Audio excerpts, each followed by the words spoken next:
இந்த கணையாளி மாத இதழின் அமைப்பாளர் முன்னாள் துணைவேந்தர் ஐயா மா ராஜேந்திரன் அவர்கள் முன்னிலையிலும் தடாகம் வெளியீட்டின் அமைப்பாளர் தோழர் அமுதரசன் தலைமையிலும் நான் நடக்கும் இந்த மாதாந்திர தொடர் சொற்பொழிவிற்கு என்னை அழைத்தமைக்கு நன்றி கூறிக்கொள்கிறேன். இங்கு வந்திருக்கும் என்னுடைய ஆசிரியர் பெருமக்களுக்கும் மற்றும் துணைவேந்தர் அவர்களுக்கும் மற்றும் அனைவருக்கும் என்னுடைய வணக்கத்தை தெரிவித்துக் கொள்கின்றேன். தமிழக வரலாற்றில் பெண்கள் என்ற தலைப்பில் என்னை உரையாற்ற அழைத்துள்ளார்கள். இந்த தலைப்பானது 3 கட்டங்களாக நான் பிரித்து கொண்டுள்ளேன். அதாவது வரலாறு என்பது நமக்கு தொல்லியல் சான்றுகளை வைத்தும் வரலாறு கட்டமைக்கப்படுகிறது. வரலாற்று காலத்தில் அதாவது எழுத்து ஆவணங்களை கொண்டு கல்வெட்டு சான்றுகளை கொண்டும் அதனை தவிர்த்து நம்முடைய கலைகள் மூலமாகவும் சிற்பக்கலை ஓவியக்கலை இதன் மூலமாகவும் வரலாறு கட்டமைக்கப்படுகிறது. ஆனால் இந்த 3 நிலையிலுமாக தமிழக வரலாற்றில் இந்த பெண்களின் நிலை எவ்வாறு இருந்தது என்பதை நான் ஒரு 17ஆம் நூற்றாண்டு வரையான காலகட்டம் வரை நான் எடுத்துக்கொண்டுள்ளேன். நவீன காலத்திற்கு அதாவது ஆங்கிலேயர் ஆட்சி தொடங்கி அந்த காலத்திற்கு நான் வரவில்லை. அது செல்வி சூர்யா அவர்கள் பேசுவார்கள் என்று நான் அதை விட்டுவிட்டேன். இப்பொழுது நான் முதலில் தொல் பழங்காலத்திலிருந்து பார்த்தோமானால் முதலில் இந்த தமிழ் சமூகம் தாய்வழி சமூகம் என்பது நமக்கு ஏற்கனவே நாம் அறிந்த ஒன்று. அந்த தாய்வழி சமூகம் எவ்வாறு அதற்கான தொல்லியல் சான்றுகளாக எதை நாம் பார்க்க வேண்டும் என்றால் வேட்டை சமூகத்தில் தாய் தெய்வம் எவ்வாறு முன்னிறுத்தப்பட்டார் இந்த கேள்வி. அடுத்து இந்த தாலியில் புதைத்தல் என்ற இந்த ஈம சின்னங்களில் ஒன்றான இந்த தாலி அது எவ்வாறு இந்த தமிழ் பெருங்கற்கால பண்பாட்டில் ஒரு தனித்துவமாக விளங்குகிறது. அதன் பின்பு இந்த கொற்றவை வணக்கம் அது எவ்வாறு பேரரசு உருவாக்கத்தின் போதும் இந்த கொற்றவையின் வணக்கம் தொடர்ச்சியாக ஒரு நிலையை எவ்வாறு அது காட்டுகிறது. அதன் பின்பு இந்த வேளாண்மையோடு தொடர்புடையதாக சொல்லக்கூடிய இந்த தெய்வமாகிய தவ்வையின் வழிபாடு இப்பொழுது மறைந்து விட்டாலும் அதற்கான எச்சங்கள் நமக்கு சிற்பங்களாக கிடைக்கின்றன. அதன் பின்பு இயக்கி வழிபாடு, பெருங்கோயில் கட்டட அமைப்பில் காட்டப்படுகின்ற சில ஆர்கிடெக்சர் அமைப்புகள், அதன் பின்பு நாட்டுப்புற பெண் தெய்வங்களாக நமக்கு அகழாய்வுகளில் கிடைக்கின்ற சுடுமண் பெண் தெய்வ உருவங்கள், இவை எல்லாம் நமக்கு தொல்லியல் சான்றுகளாகவும் வரலாற்று சான்றுகளாகவும் கிடைக்கின்றன. இதனை வைத்துக்கொண்டு இச்சமூகம் பெரும்பான்மையாக அதாவது பக்தி இலக்கியத்திற்கு பக்தி காலத்திற்கு முன்பாக இச்சமூகம் பெரும்பாலும் தாய்வழி சமூகமாக இருந்து படிப்படியாக தந்தை வழி சமூகமாக மாறியது. அது உலகெங்கிலும் இந்த மாற்றம் நடந்தது என்பது நமக்கு ஏற்கனவே நிரூபிக்கப்பட்டுள்ளது. இந்த தமிழ் சமூகத்தில் எவ்வாறு இந்த தாய்வழி சமூகம் அறிமுகப்படுத்தப்பட்டது என்பது நம் சங்க இலக்கியத்தில் பார்க்கலாம். ஏன்னா தலைவியின் வீட்டில் தான் தலைவன் வேலை செய்கிறான். அவளுடைய வீட்டில் அவன் தங்கியிருந்து வேலை செய்து அதன் பின்பு அவன் மனம் முடித்த அந்த செய்தியை அகநானூறு நமக்கு படம் பிடிக்கிறது. அப்போ அவள் வீட்டிலே அவன் தங்கி இருக்கிறான் ஒன்று. அதன் பின் அதனுடைய எச்சமாக தான் நம்ம மருமக்கள் தாயம் என்று நில உடைமை அந்த சொத்து உரிமை மருமக்களுக்கு போவதாக நமக்கு இன்னமும் கொங்கு நாட்டில் நாஞ்சில் நாடுகளில் இன்னமும் அந்த வழக்கம் இருக்கின்றது. அப்போ நில உடைமை சொத்து பொருளாதாரம் அனைத்தும் பெண்கள் கையில் இருந்தது. அது சங்க இலக்கியத்து ஏன்னா கூற்றுகள்ல பாத்தீங்கன்னா தோழியின் கூற்றும் தலைவியின் கூற்றும் தான் அதிகமாக இருக்கும். அகத்திணையில் பொறுத்தவரை தலைவன் கூற்று மற்ற பாணன் கூற்று பிற கூற்றுகள் மிகவும் குறைவு. மற்றும் அந்த பாத்திரங்கள்ல அதிகமாக அந்த ஆண் பாத்திரங்கள் பேசுவதாக காட்டப்படவே இல்லை. இது ஒரு முக்கியமான இது எல்லாரும் நாம் அறிந்தது. இது இப்ப நம்ம இந்த விஷயம் சங்க இலக்கியத்தில் முழுவதும் அது தாய்வழி சமூகமாக தான் இருந்தது என்பதை மெய்ப்பிக்கக்கூடிய பல பாடல்கள் இருக்கின்றன. அடுத்து பாத்தீங்கன்னா இப்ப நம்ம அகழாய்வு எடுத்துக்கிட்டோம்னா நமக்கு இந்த கற்திட்டைகள் கற்பதுக்கைகள், கத்திட்டைகள், டால்மன் என்று சொல்லக்கூடிய இந்த அமைப்பு, இதுல வந்து இந்த இடுதுளை துளைகள் வந்து காட்டப்பட்டிருக்கு. நீங்க இந்த படத்துல பார்க்கலாம். இந்த துளைகள் வந்து எல்லாமே வட்ட வடிவமாக அல்லது இந்த மாதிரி ஒரு முக்கோண வடிவமாக இது பெரும்பாலும் இந்த இடுதுளைகள் இருக்கின்றன. இது வந்து பொதுவாக வந்து இறப்பில் இந்த துளைகள் ஏன் வட்ட வடிவமாக இருக்கின்றன அல்லது இந்த முக்கோண வடிவம், இதற்கான காரணத்தை ஒரு சில மானிடவியலாளர்கள் வந்து இதை சொல்வது என்னன்னா, இது வந்து தாயின் வயிற்றுக்குள் நுழைதல், அந்த அந்த யோனியின் ஒரு ஒரு குறியீடாக இந்த முக்கோணம் இது வந்து காட்டப்படுகிறது. ஏன்னா இப்ப இந்த தாலியில் புதைத்தல் என்பதே நமக்கான ஒரு தனி பண்பாடு. அது வந்து என்னன்னா, தாலி ஏற்கனவே வந்து இந்த கும்பம் அல்லது இந்த கரகம், இந்த தாலி, இது எல்லாமே வந்து தாயினுடைய வயிற்றை குறிப்பதற்கான ஒரு குறியீட்டு பொருளாகத்தான் அது வந்து காட்டப்படுகிறது. அதுல வந்து இந்த இடுதுளைகளும் வந்து தாயின் வயிற்றுக்குள் மீண்டும் சென்று விட்ட அந்த உயிர், அதற்கு வந்து ஒரு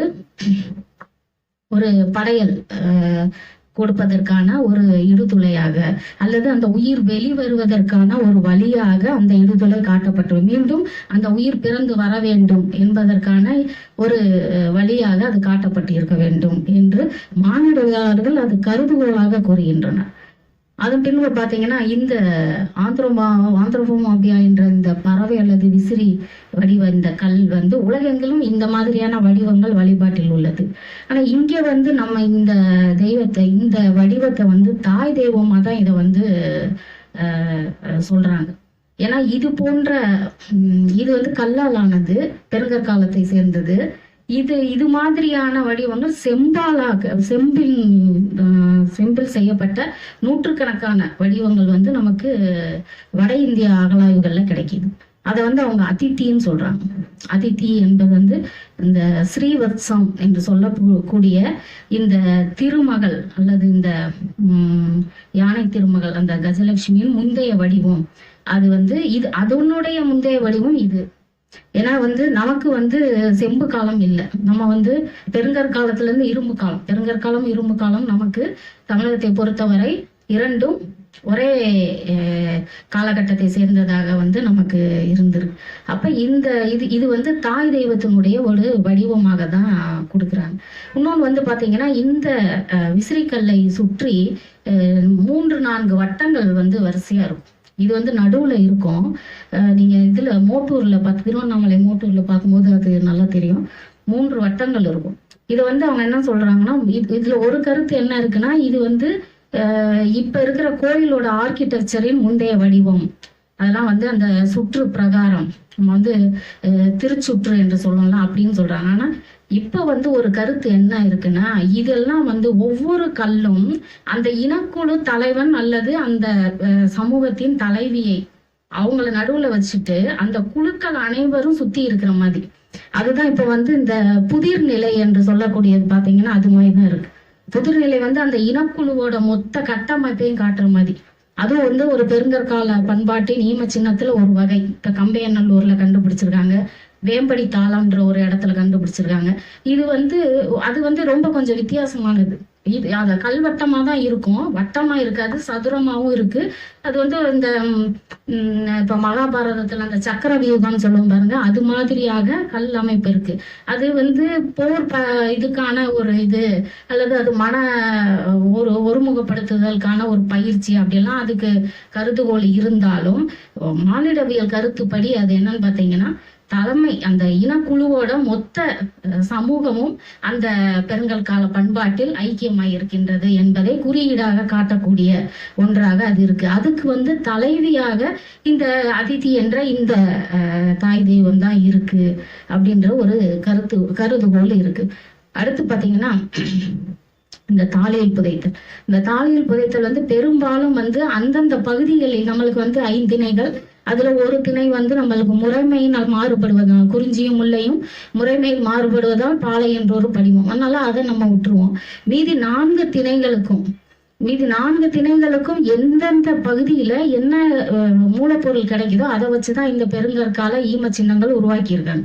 குறிஞ்சி மலைப்பகுதியினால அங்க கிடைக்கக்கூடிய கற்களை வச்சு இப்ப நம்ம அந்த பொருந்தல், பழனிக்கு அருகில பொருந்தல், கொடுமணல் போன்ற பகுதியில எல்லாம் இந்த கற்திட்டைகள், கல்வட்டங்கள் இருக்கு. இப்ப நீங்க திருநெல்வேலி பாதிச்சநல்லூர் எடுத்துக்கிட்டீங்கன்னா அது ஒரு மருத திணைங்களும். அங்க நமக்கு மண்ணு தான் கிடைக்கும். ஸோ அங்க தாலியில் புதைத்தல் தான் அதிகமாயிருக்கு. அப்ப அங்க கிடைக்கக்கூடிய ரா மெட்டீரியல் வச்சுதான் அந்த ஈம சின்னங்கள் உருவாக்கப்பட்டு இதுல முக்கியத்துவம் பெற்றது இல்ல, மிக முக்கியத்துவம் பெற்றது இந்த தாலியில் புதைத்தல்ன்ற பண்பாடு. இது ஒரு தனித்துவமான பண்பாடுன்னே சொல்லலாம். இந்த பண்பாட்டுல பாத்தீங்க, ஏன்னா இது ஏற்கனவே நான் சொன்ன மாதிரி இது தாயின் வயிறோட ஒப்பிடப்பட்டிருக்கு. சரி, இதை ஏன் நம்ம ஒரு தானிய களஞ்சியம்னு சொல்லக்கூடாது அப்படின்னு கேட்டீங்கன்னா, இந்த வயிற்று பகுதியில அந்த மேல வாய் பகுதியில ஒரு சங்கிலி மாதிரி காட்டியிருக்காங்கல்ல, அது இது பொருந்தல்ல மன்னிக்கணும், கொடுமணல்ல. இதே மாதிரி பொருந்தல்லையும் கிடைச்சிச்சு. நானே நேர்ல போய் பார்த்தேன். அல்ல இதுக்குள்ள இருந்து ஒரு மண்டை ஓடும் எடுத்தாங்க. இதுல அந்த சங்கிலி 2ஆ பிரிஞ்சு இருக்கு. சங்கிலி அது தொப்புள் கொடி, அதாவது 2ஆக பிரிந்தா உயிர், அந்த கொடி அறந்துருச்சுன்னா உயிர் வெளிவரும் அல்லது உயிர் உள்ள போய் அந்த ஒரு கான்செப்ட். ஸோ இந்த இது சென்னை அருங்காட்சியகத்து மானிடவியலாளர் மகேஸ்வரன் அவர்கள் சொன்ன கருத்து. அவர் என்ன சொல்றாருன்னா, இந்த சங்கிலி தானிய களஞ்சியத்துல போட மாட்டாங்க, இது தாலி மட்டும், அது முதுமக்கள் தாலியில மட்டும்தான் இந்த குறியீட்டை காட்டுவாங்க அப்படின்னு சொல்றாரு. அது போக இந்த தாலியில் புதைத்து மூடி வச்சு கவிழ்த்தலும் என்னன்னா, அந்த உயிர் அதாவது அதை என்ன சொல்றேன்னா, மீண்டும் ஒரு மறு உலகத்திற்கு செல்லும் பொழுது அதை இப்ப நம்ம பெட்டகம் சொல்லி இப்ப கல்லறை பெட்டிகள்ல வைக்கணும்ல, அந்த மாதிரியான ஒரு கான்செப்ட் தான் இந்த மூடி கவிழ்த்து அதை அந்த உடலை இது பண்ணியிருக்காங்க. அதுக்குள்ள பல போர்க்கறி அவங்க பயன்படுத்திய எல்லா பொருட்களையும் அதுல வச்சிருக்காங்க. இப்ப நம்ம இப்ப பேசிக்கிட்டு இருந்தோம்ல, இப்ப எகிப்து பிரமிட்ல அந்த மம்மியில என்னென்ன இருந்துச்சோ அது மாதிரியான பொருட்கள், அந்த மதிப்பூர் பண்டங்கள் எல்லாமே அதுக்குள்ள வைக்கப்பட்டிருக்கு. இப்ப அதனால இது என்ன இதை காட்டுதுன்னா, பெண்மைக்கு அந்த பெருங்கற்கால பண்பாட்டில் தொல்பழங்காலம் தொட்டு வேட்டை சமூகத்தில் பெண் தலைமை தாங்கி செல்கின்றார். பெண் தான் அந்த சமூகத்தின் மொத்த பாதீடையும் செய்கிறார். இப்ப வேட்டைக்கு போயிட்டு அந்த உட்காந்து பாதீடு என்பது என்ன கொண்டு வந்தாங்களோ அதை எல்லாருக்கும் பிரிச்சு கொடுப்பது. ஸோ பிரிச்சு கொடுக்கும் பொழுது முறை பகுக்கும் கொடிச்சி அப்படின்னு அது குறிஞ்சி திணைப்பாட்டு. அப்ப கொடிச்சி என்பவள் குறிஞ்சி நில பெண்ணை கொடிச்சின்னு சொல்றது. அப்ப வேட்டையும் வேட்டையாடுதல் தான் குறிஞ்சியோட தொழில். அப்ப வேட்டையாடி கொண்டு வந்த அந்த பொருளை கொடிச்சி முறை பகுக்கிறார். மன்றில் அமர்ந்து கொடிச்சி பகுப்பதாக இருக்கு. அப்ப என்ன அர்த்தம்னா, வேட்டை சமூகத்தின் தலைமை ஏற்று அந்த தொல்பழங்காலத்திற்கு அடுத்ததாக பகுக்கும் அந்த மன்றில் அமர்ந்து. ஏன்னா அதுக்கப்புறம் நீங்க பாத்தீங்கன்னா, மன்றுக்கு தலைவராக சபாபதிகளாக ஐயனார் வருகிறார். அப்புறம் அந்த இடத்துல நடராஜர் வர்றார், அந்த இடத்துல விஷ்ணு வர்றார், இப்படி வருது. ஆனா முதலில் மன்றில் பாதியீடு செய்தவர் அப்படின்னு பார்த்தா அது பெண் தெய்வமா தான் இருந்திருக்கு.